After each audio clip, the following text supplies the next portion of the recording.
Now, the notorious Italian mafia boss Matteo Messina Denaro has died in custody at the age of 61. He was being treated for cancer. Denaro was arrested in January at a clinic in Palermo in Sicily after 30 years on the run. He was given a life sentence after being convicted in absentia of numerous murders. He once boasted that he could fill a cemetery with his victims. He was often described as the last godfather of the Sicilian mafia. Well, let's get the latest on this. Mark Lowen, our correspondent, is in Rome for us. And Mark, just remind us what this mafia boss actually presided over.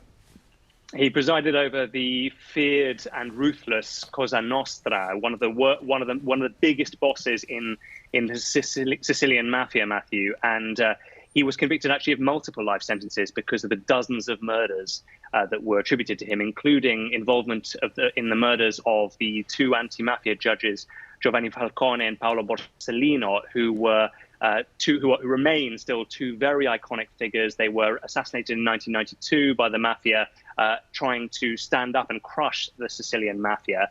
And after that, really, the Italian police clamped down very hard on Cosa Nostra.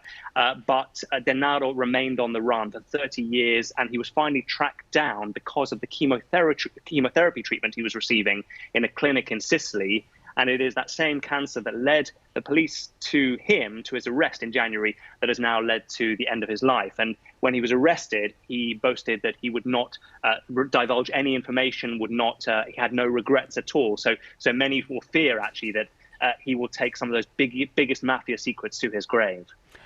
And Mark, I know it's only the first few hours since this news emerged, but what reaction has there been?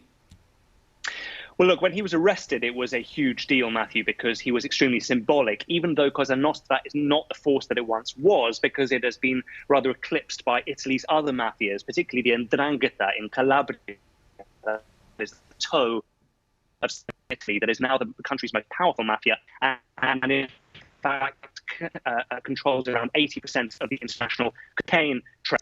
Cosa Nostra has sort of been crushed largely. Other mafias have risen in its place. But Denaro was a huge figure. And so finally tracking him down, many Italians breathed a great sigh of relief. But the fact that he has now before he went on trial, I think many will regret that, as particularly, of course, the families and friends of his victims. One of his life sentences was actually for the kidnapping and murder of the 12-year-old son of a witness in the Falcone murder. So that shows you the kind of ruthlessness that he carried out. And as you say, he boasted that he would be able to fill a cemetery with the number of people he killed. Now he is ending up himself in a cemetery, buried alongside his mafioso father.